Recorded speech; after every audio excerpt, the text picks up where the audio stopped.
Assalamualaikum warahmatullahi wabarakatuh dan selamat sore Tribuners. Jumpa lagi bersama saya Kinan Aulia.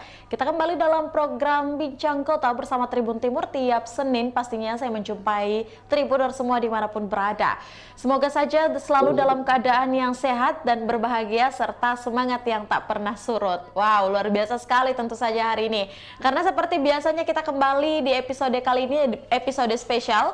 Karena Tribun Timur telah mengundang salah seorang yang juga merupakan Kadis Dukcapil Kota Makassar. Tentu saja kita akan membahas mengenai satu tema yang pastinya tema ini merupakan tema yang akan informatif buat seluruh Tribuners dan masyarakat di Kota Makassar pastinya, yakni mengenai sederet aturan baru dokumen kependudukan yang nantinya kita akan bahas bersama Pak Kadis Dukcapil Makassar. Langsung saja saya mau memperkenalkan dan menyapa beliau, sudah bergabung bersama kami dalam ruang virtual.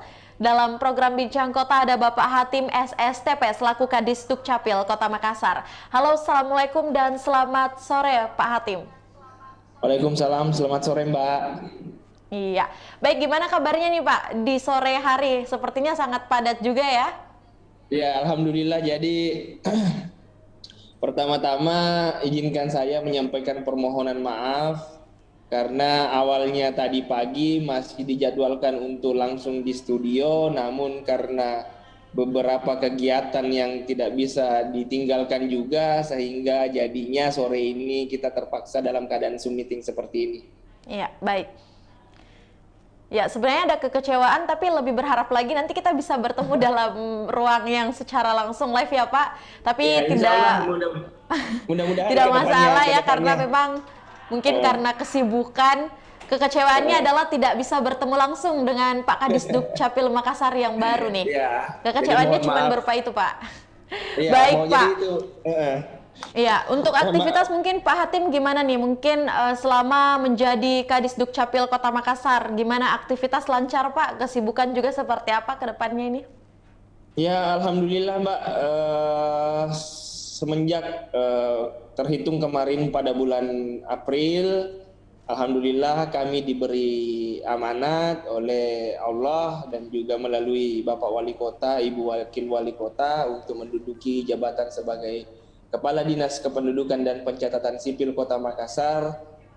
Lumayan kesibukannya ya lumayan padat lah untuk kesehariannya terkait dengan pelayanan yang ada di kecamatan, pelayanan yang ada di kantor, membenahi sistem-sistem pelayanan yang ada dan juga membenahi manajemen yang ada di kantor Dukcapil Kota Makassar ini. Mungkin begitu, Mbak. Iya, baik Pak Hatim. Apalagi memang divisi yang mungkin Anda duduki saat ini, ini sebagai Kadis Dukcapil Makassar, memang kebanyakan ya untuk melayani masyarakat Kota Makassar dalam hal kependudukan. Nah, baik, kita akan membahas juga serta sederet aturan baru dokumen kependudukan. Tapi sebelum terlalu jauh mengenai aturan baru ini, kita mau bahas sedikit juga nih. Ini bisa jadi edukasi juga mungkin Pak Kadis untuk masyarakat Kota Makassar. Sebenarnya seberapa penting sih orang itu harus memiliki data kependudukan? Ya, jadi ini penting Mbak, edukasi seperti ini penting di masyarakat karena selama ini mindset masyarakat yang ada tidak hanya di Kota Makassar namun di Indonesia hampir keseluruhan bahwa identitas pribadi, kartu identitas maupun identitas kependudukan lainnya adalah sebatas alat untuk mendapatkan layanan-layanan lainnya. Nah, ini yang keliru bagi saya mungkin,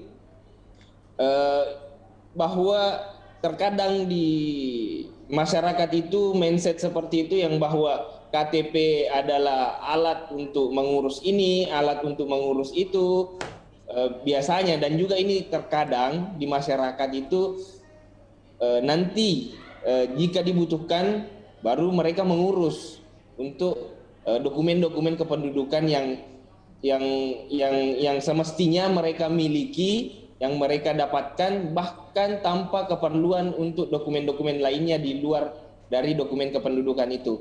Contohnya biasa, terkadang biasanya itu ada pi itu bantuan, ada pi mau bikin rekening, ada pi kebutuhan-kebutuhan lainnya, baru mereka mau urus masalah identitas kependudukannya. Nah, ini pola pikir yang seperti ini yang harus kita luruskan bersama, bahwa identitas kependudukan itu adalah hak bagi setiap warga negara yang ada di Republik Indonesia ini, dan juga menjadi kewajiban kami untuk memberikan identitas itu sebagai identitas setiap warga negara yang ada di Republik Indonesia ini. Mungkin seperti itu, Mbak. Iya, baik. Memang kita ini kebermanfaatannya untuk hadirnya dengan data kependudukan ini. Betul sekali. Baik Pak Hatim, mungkin akan Kinan lanjutkan juga yang Pak Hatim lihat mungkin ya dari pengalaman ataupun juga selama beberapa bulan ini Anda menduduki sebagai Kadis Dukcapil. Sebenarnya dengan hadirnya juga aturan baru ini, sebelum kita membahas mengenai aturan baru, Kinan masih membahas juga nih Pak mengenai kebermanfaatan dari benefit dengan adanya data kependudukan. Bagaimana sejauh ini Pak bahwa memudahkan akses dalam pelayanan publik itu seperti apa Pak Hatim? Ya, jadi dokumen kependudukan ini memang bagi kami di pemerintahan bukanlah urusan dasar sebetulnya, tapi yang menjadi urusan dasar itu biasanya itu di pemerintahan itu adalah pendidikan, kesehatan, perumahan, itu yang menjadi urusan dasar dari pemerintah.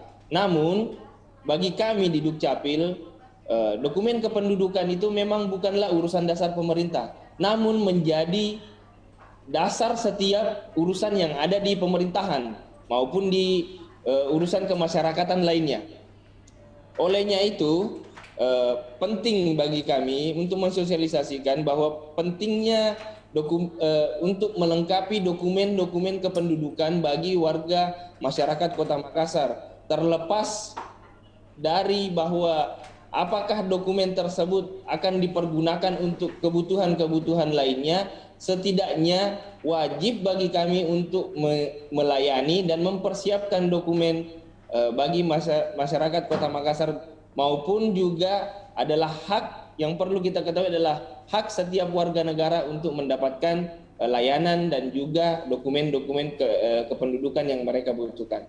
Nah, kedepannya layanan ini insya Allah dari kami Dinas Kependudukan dan Pencatatan Sipil akan memudahkan.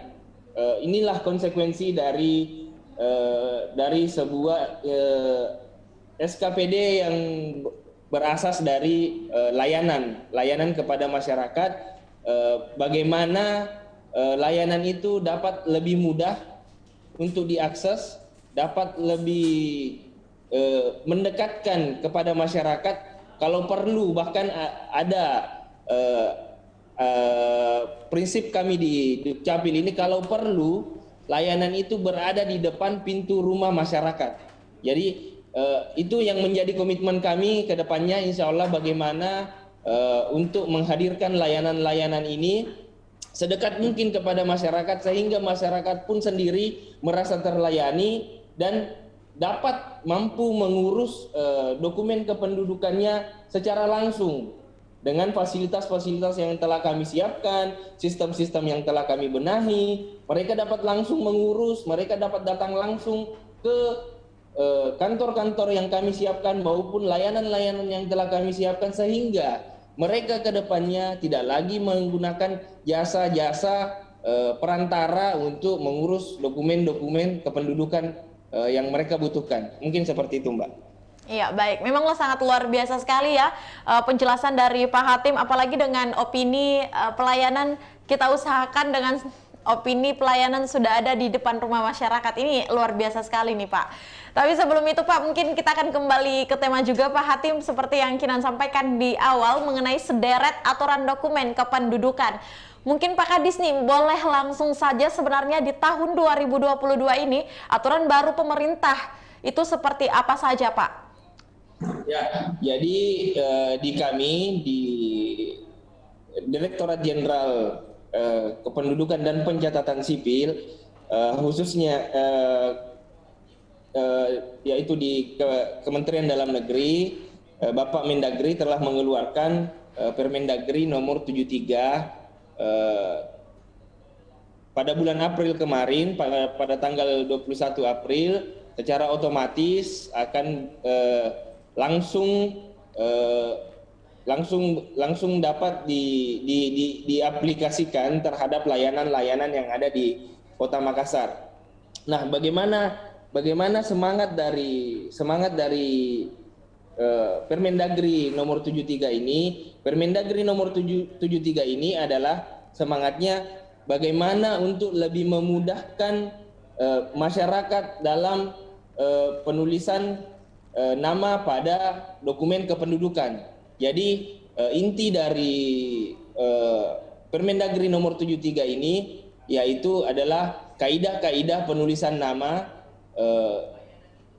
pada dokumen-dokumen kependudukan untuk kedepannya, seperti itu, Mbak. Iya. Jadi ya. Ya, baik Pak Hatim. Ini memang kalau kita simpulkan itu adalah mengenai kaidah-kaidah penulisan nama. Nah, ini memang sangat menarik sekali untuk kita kupas tuntas juga hari ini. Di samping pentingnya data kependudukan ini, yang kependudukan tentang KTP, Pak, mengenai harus ada dua suku kata atau suku nama, itu bisa diluruskan seperti apa, Pak Hatim? Ya, jadi kembali lagi saya jelaskan tadi, Mbak, bahwa jadi ini agar tidak menjadi bola liar di masyarakat, bahwa masyarakat merasa dipersulit, masyarakat merasa dibuat ribet sedemikian rupa oleh pemerintah dengan adanya aturan-aturan baru yang diterbitkan oleh Permendagri ini. Jadi itu yang perlu kita pahami dulu, bahwa semangat dari Permendagri ini adalah untuk mempermudah penulisan nama, untuk memberikan makna-makna yang baik terhadap penulisan nama yang ada di dokumen kependudukan. Contohnya, biasanya terkait kaidah-kaidah penulisan nama itu agar tidak multitafsir. Yang pertama, kedua, mudah dipahami. Nah, terus selanjutnya tidak bertentangan dengan kaidah keagamaan.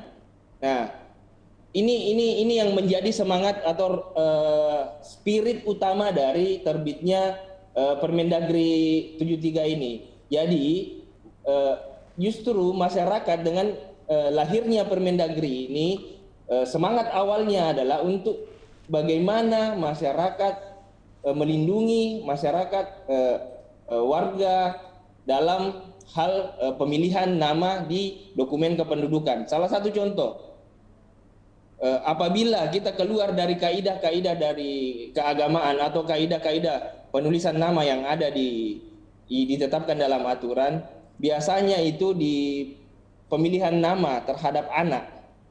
Nah, nama terhadap anak ini kadang si anak ini mendapatkan bullying di sekolahnya atau perundungan di sekolahnya terkait nama yang dipilihkan oleh orang tuanya. Nah, ini pemerintah ingin memproteksi bagaimana melindungi warga negara dalam hal terkhusus kepada anak-anak dalam hal pemilihan nama ini, agar tidak terjadi lagi bullying terhadap pemilihan nama-nama yang diberikan oleh orang tua. Ini yang seperti contohnya. Berikutnya yaitu yang mengharuskan dua suku kata terhadap penulisan nama di dokumen kependudukan, ya, karena ini maksud dari pemerintah menerbitkan peraturan ini adalah untuk bagaimana melindungi warganya agar dapat berinteraksi dengan dunia internasional. Karena satu suku kata itu biasanya di negara tertentu akan tertolak apabila ingin memasuki suatu negara jika hanya memiliki satu suku kata dalam dokumen kependudukannya maupun paspornya. Nah, oleh karena itu pemerintah lagi wajib untuk melindungi dan memberikan fasilitas kepada masyarakat agar masyarakat ini dapat berinteraksi dengan dunia internasional. Terus selanjutnya terkait dua suku kata tadi, bahwa dua suku kata itu security levelnya lebih tinggi dibanding satu suku kata nama. Biasanya, karena biasanya ini yang di masyarakat itu kalau bukan tanggal lahir atau nama yang dijadikan password dalam akun-akun pribadi mereka, baik itu masalah perbankan atau apapun. Nah, untuk dua suku kata ini security levelnya lebih tinggi, lebih aman dibanding satu suku kata. Nah, dari demikian tadi bahwa pemerintah semata-mata hanya ingin memberikan perlindungan maupun proteksi kepada warganya, sehingga pemerintah menerbitkan Permendagri nomor 73 tahun 2022 ini. Begitu, Mbak. Iya, baik. Ini mungkin yang bisa saya simpulkan juga mengenai dalam kalimat terakhir dari Pak Hatim ini mengenai perlindungan dan juga proteksi oleh pemerintah sehingga hadirnya Permendagri 73 tahun 2022 ini pada pasal 5. Nah, selain itu ada juga beberapa pertimbangan mengenai nama yang juga bisa multitafsir, mudah dipahami, dan juga lebih security levelnya lebih terjaga. Namun Pak Hatim, dengan hadirnya peraturan ini bagaimana dengan beberapa orang-orang yang mungkin hanya memiliki satu nama, Pak? Apakah itu ada kebijakan lain ataupun juga seperti apa untuk kedepannya, ataupun juga yang sudah berlangsung, yang sudah memiliki IKTP mungkin dengan satu suku nama, bagaimana nanti ke depannya Pak Hatim? Ya. Ya, jadi saya jelaskan dulu ya Mbak ya. Saya jelaskan dulu core dari Permendagri 73 ini dalam kaidah penulisan nama dalam dokumen kependudukan, yaitu yang pertama, nama itu agar mudah dibaca, tidak multitafsir, dan tidak bermakna negatif. Terus selanjutnya jumlah huruf maupun bukan huruf, karakter, jumlah karakter maksimal 60 karakter. Itu sudah beserta dengan spasi. Nah, kenapa demikian? Karena untuk agar nama yang bersangkutan dapat tercantum baik itu di akta kelahiran, di KTP, ataupun di dokumen-dokumen kependudukan lainnya. Terus selanjutnya, jumlah kata itu paling sedikit 2 suku kata. Nah, adapun selanjutnya dari inti dari Permendagri ini adanya larangan terhadap penulisan nama di dokumen kependudukan, yaitu nama ini tidak boleh ke depannya, tidak boleh lagi disingkat. Contoh, biasanya itu Muhammad itu disingkat Muh atau M. Abdul itu disingkat ABD. Siti itu disingkat ST. Jadi ini tidak boleh lagi nama-nama tersebut disingkat di dalam dokumen kependudukan, baik itu akta kelahiran, akta kematian, akta pernikahan, maupun dokumen kependudukan lainnya. Adapun larangan kedua yang tercantum di Permendagri ini adalah larangan untuk menggunakan angka maupun tanda baca lainnya. Nah, kedepannya larangan dokumen kependudukan tidak diperbolehkan lagi untuk di nama tersebut tercantum atau mengandung unsur angka ataupun karakter lainnya selain dari huruf maupun spasi. Nah, selanjutnya larangan terakhir terkait dengan Permendagri nomor 73 ini, tidak boleh lagi di dalam dokumen kependudukan mencantumkan gelar pendidikan, gelar akademik, ataupun gelar keagamaan. Contoh misalnya insinyur, dokterandes, dokteranda, ataupun hajah, haji. Jadi nama yang tertera di dokumen kependudukan itu murni adalah nama yang bersangkutan. Jadi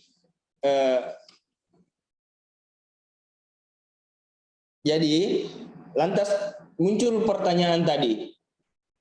Lantas muncul pertanyaan bahwa bagaimana dengan nama yang sudah terlanjur menggunakan singkatan ataupun unsur-unsur yang dilarang oleh Permendagri nomor 73 itu. Nah, bagi nama-nama yang sudah terlanjur menggunakan unsur dari larangan-larangan yang saya sebutkan tadi itu adalah sebaiknya bagi kami di Dukcapil sebaiknya agar tidak dirubah karena aturan ini tidak berlaku surut. Ini aturan berlaku untuk penerapan ke depannya terhadap perubahan nama ataupun pemberian nama setelah lahirnya Permendagri nomor 73 ini. Kenapa kami menyarankan untuk tidak merubah nama-nama yang sudah terlanjur tidak menggunakan kaidah ataupun mengandung unsur larangan di dalam Permendagri ini ke depannya karena akan berimplikasi terhadap dokumen-dokumen yang lainnya yang menggunakan dokumen kependudukan sebagai dasar penerbitan dokumen tersebut. Salah satu contoh misalnya sertifikat tanah, buku rekening, BPJS, ijazah, dan lain-lain halnya. Jadi olehnya itu kami menyarankan sebaiknya, kami dari Dinas Kependudukan dan Pencatatan Sipil menyarankan sebaiknya apabila nama yang sudah terlanjur tidak menggunakan kaidah penulisan nama seperti pada Permendagri nomor 73 agar tidak dirubah. Terlebih apalagi sudah digunakan sebagai dasar dokumen untuk penerbitan dokumen lainnya karena memiliki implikasi terhadap dokumen-dokumen tersebut. Karena nanti namanya tidak matching lagi. Nah, ini yang akan memberikan kesusahan ataupun kesemrautan data yang ada di lapangan dan juga mungkin kepada yang bersangkutan agak ribet dalam pembuktian maupun penelusuran terhadap sertifikatnya, buku rekeningnya. Itu yang menjadi penekanan bagi kami, Pak. Baik Pak Hatim, ini memang menjadi salah satu informasi yang juga mengedukasi untuk masyarakat, apalagi mungkin hari ini kita saja baru betul-betul paham ya mengenai isi dari Permendagri 73 tahun 2022 ini. Nah, baik Pak, dengan hadirnya mungkin beberapa sederet aturan pada dokumen kependudukan yang hadir di tahun 2022 ini, dari pandangan ataupun juga kacamata Pak Hatim dengan tata cara dalam penulisan nama yang ada pada dokumen kependudukan seperti tertuang dalam Permendagri 73 tahun 2022, apa dampaknya kira-kira Pak ke depannya mungkin untuk masyarakat dengan hadirnya aturan tersebut? Ya, gimana Mbak? Gimana? Sorry. Ya baik Pak, mungkin langsung saja.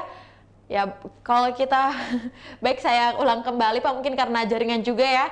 Ini memang sepertinya Pak Hatim sangat diharapkan untuk hadir di studio. Ya, baik.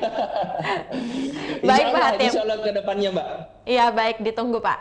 Nah, ini tadi kita sudah membahas nih Pak mengenai isi dari Permendagri 73 di tahun 2022. Menurut Pak Hatim sebagai Kadis Dukcapil Kota Makassar, apa sih nanti ke depannya dampak dari sederet aturan baru dan isi-isinya di Permendagri 73 tahun 2022 terhadap layanan publik ataupun juga masyarakat Kota Makassar khususnya Pak? Nah, tentu kembali lagi dari kami selaku pemerintah, yang menjadi harapan kami ke depannya adalah bagaimana tujuan awal diterbitkannya Permendagri ini, yaitu untuk melindungi anak dan juga warga masyarakat. Nah, ke depannya harapan kami dengan terbitnya Permendagri ini, pengaturan nama ataupun kaidah penulisan nama dapat lebih teratur, dapat lebih mudah dipahami dan juga tidak multitafsir, sehingga ke depannya warga masyarakat dalam pemberian nama kepada anaknya tentunya tetap berpedoman terhadap Permendagri 73 ini tentang kaidah penulisan nama pada dokumen kependudukan, yang mana tentunya juga selaras terhadap kaidah-kaidah yang ada pada agama, sehingga anak-anak kita nanti ke depannya dapat lebih terlindungi dengan pemberian nama yang baik, dengan pemberian nama yang berdasarkan dari doa, sehingga kasus bullying terhadap nama kepada anak-anak ini dapat lebih dikurangi, dan juga masyarakat dan warga kita dapat lebih berinteraksi dengan dunia internasional apabila mereka memiliki 2 suku kata nama atau lebih. Jadi itu yang menjadi harapan kami, pencatatan nama di dokumen kependudukan dapat lebih tertib, dapat lebih mudah dipahami, dan tidak multitafsir lagi ke depannya. Mungkin itu, Mbak. Ya, baik Pak Hatim. Ini mungkin ada pertanyaan menarik juga Pak Hatim sebelum kita membahas mengenai masalah-masalah selanjutnya. Ini mengenai KTP yang mungkin sudah rusak, Pak. Ini seperti apa untuk bentuk kepengurusan dokumennya ke depannya? Apakah harus mengikuti aturan yang ada sekarang atau seperti apa, Pak?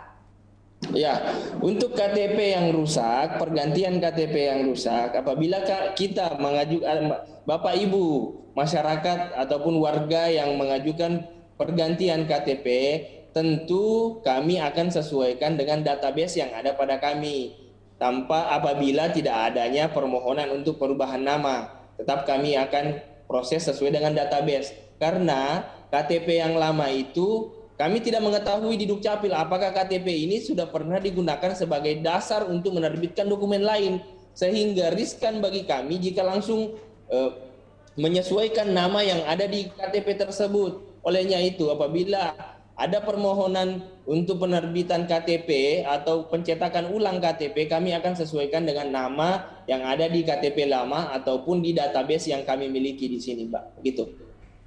Oke, baik. Apalagi mungkin sekarang untuk seluruh kepengurusan KTP ataupun data kependudukan sudah bisa menggunakan secara online juga ya Pak Hatim, informasi terbarunya? Ya, jadi di kami Mbak, kami mendorong sebisa mungkin dan semampu mungkin untuk menggunakan layanan online, layanan web pada kami, sehingga ini juga dapat mampu meminimalisir antrian, memudahkan kami dalam pencatatannya, sehingga dan juga dapat menekan praktik percaloan ketika layanan itu dilakukan melalui online. Dan perlu diketahui bersama bahwa setiap warga pun yang datang ke kantor kami yang belum memiliki akses untuk mengakses online ataupun web, akan kami bantu di kantor-kantor kami, baik itu di kantor kami di Dukcapil ataupun di kecamatan, sehingga pengurusan itu kami arahkan melalui layanan online. Nanti akan dipandu, karena kami sadari bahwa tidak semua masyarakat mampu mengakses ke sana. Tidak hanya masalah device-nya, tidak semua masyarakat memiliki handphone ataupun laptop. Tidak semua masyarakat paham ataupun mampu ataupun melek terhadap website, terhadap digitalisasi. Olehnya itu saya selaku Kadis Dukcapil telah menyampaikan kepada teman-teman yang berada di lapangan, baik itu di kantor Dinas Kependudukan dan Pencatatan Sipil ataupun di teman-teman yang ada di kecamatan, agar sebisa mungkin memandu masyarakat yang memiliki keterbatasan terhadap dunia teknologi, yang memiliki keterbatasan karena tidak memiliki device untuk mengakses web. Namun yang perlu kita pahami bahwa layanan ini hanya kami buka di layanan online, tidak lagi membuka layanan manual ataupun layanan konvensional. Begitu, Mbak. Ya, baik Pak Hatim. Ini memang penjelasan yang sangat luar biasa sekali dan pastinya sangat informatif untuk seluruh masyarakat Kota Makassar, apalagi dengan hadirnya sederet aturan baru mengenai kepengurusan untuk KTP dan juga kependudukan di Dukcapil. Nah, baik Pak, mungkin sebelum kita beranjak ke closing statement, pertanyaan yang terakhir mungkin untuk Pak Hatim selaku Kadis Dukcapil Kota Makassar. Sejauh ini Pak, mungkin bagaimana sih hasil evaluasi dari hadirnya aturan Adminduk yang baru ini di tahun 2022 Pak? Ya, jadi dari evaluasi kami sampai saat ini terhadap Permendagri dan nomor 73 ini masih terdapat kebingungan-kebingungan terhadap dan pertanyaan-pertanyaan dari masyarakat. Olehnya itu, makanya saya sampaikan tadi Mbak bahwa saya sebetulnya itu sangat antusias apabila diajak melakukan podcast ataupun penyebarluasan informasi terhadap aturan-aturan terbaru kami, karena itu juga membantu kami untuk menyebarluaskan aturan-aturan terbaru ataupun aturan-aturan yang telah dikeluarkan oleh Kemendagri, sehingga penyebarluasan informasi itu dapat lebih dipahami oleh masyarakat dan juga itu dapat membantu tugas kami dalam pencatatan nama-nama pada dokumen kependudukan. Jadi begitu Mbak. Baik Pak. Nah yang terakhir mungkin Pak, apa sih harapan Pak Hatim selaku Kadis Dukcapil Kota Makassar dengan animo ataupun juga dalam membangun kesadaran masyarakat untuk bisa tertib dengan adanya aturan tersebut Pak? Dan kedepannya mungkin bagaimana harapan Pak Hatim juga untuk hadirnya sederet aturan ini di tahun 2022? Silakan Pak Hatim. Ya tentunya kembali lagi tadi saya sampaikan bahwa harapan kami ke depannya dengan pencatatan, dengan terbitnya aturan mengenai kaidah penulisan nama yang tertuang dalam Permendagri nomor 73 ini adalah bagaimana ke depannya pencatatan nama itu dapat lebih tertib, dapat lebih mudah dipahami oleh masyarakat, tidak lagi multitafsir, tidak lagi mengandung simbol-simbol karakter yang lain. Jadi nama memang betul-betul nama yang tertera di dokumen kependudukan, sehingga kedepannya harapan kami tentunya ini dapat berdampak sendiri kepada warga, bagaimana pemerintah memproteksi warganya. Kembali lagi tadi terkait keterkaitannya terhadap anak-anak, sehingga anak-anak kita ke depannya tidak lagi mendapatkan bullying oleh teman-temannya karena kesalahan orang tua dalam pemberian nama yang tidak sesuai dengan kaidah agama, yang tidak sesuai dengan kaidah penulisan yang telah ditetapkan oleh Permendagri ini. Jadi itu tentunya harapan kami Mbak, bagaimana masyarakat ini ke depannya dapat lebih terlindungi, dapat lebih diproteksi oleh dengan hadirnya aturan-aturan yang kami keluarkan. Demikian Pak. Iya, baik. Terima kasih Pak Hatim dengan closing statement yang sangat luar biasa dan pastinya menjadi penutup juga ya dalam perbincangan kita dalam Bincang Kota hari ini. Sekalipun mungkin kita hanya melalui ruang virtual Zoom juga, semoga informasi yang disampaikan oleh Bapak Kadis Dukcapil Kota Makassar ada Pak Hatim SSTP ini bisa membuat warga Kota Makassar juga sedikit mendapatkan informasi dan sedikit paham mengenai aturan baru dokumen kependudukan di tahun 2022 ini. Terima kasih banyak Pak Hatim sudah menyempatkan waktu di ruang virtual Zoom ini. Selaku Kadis Dukcapil Kota Makassar, kita juga membahas mengenai sederet aturan baru dokumen tadi. Sudah banyak sekali juga. Semoga kedepannya kita ada ruangnya Pak secara live. Insya Allah semoga Pak Hatim bisa menyempatkan waktu. Jadi nanti kita akan membahas lagi nih Pak. Sepertinya kurang juga Pak hari ini. Kita akan lebih panjang lagi mungkin ke depannya. Untuk itu semoga juga ke depannya bisa lancar terus untuk seluruh tugas-tugasnya di Dukcapil Kota Makassar, dan pastinya segala informasi terbaru mengenai aturan-aturan yang ada di kependudukan juga bisa cepat terpublis oleh seluruh warga Kota Makassar. Amin, amin. Baik Tribuners, itulah tadi diskusi kita bersama Kadis Dukcapil Kota Makassar, ada Bapak Hatim SSTP. Kami ucapkan terima kasih banyak membahas mengenai aturan baru dokumen kependudukan 2022. Jangan lupa untuk terus menyaksikan program Tribun Timur, yakni Bincang Kota setiap hari Senin pukul 16.00 hanya di kanal YouTube dan Facebook Tribun Timur. Saya Kinan Aulia mewakili kru yang bekerja pamit. Terima kasih dan sampai jumpa. Wassalamualaikum warahmatullahi wabarakatuh.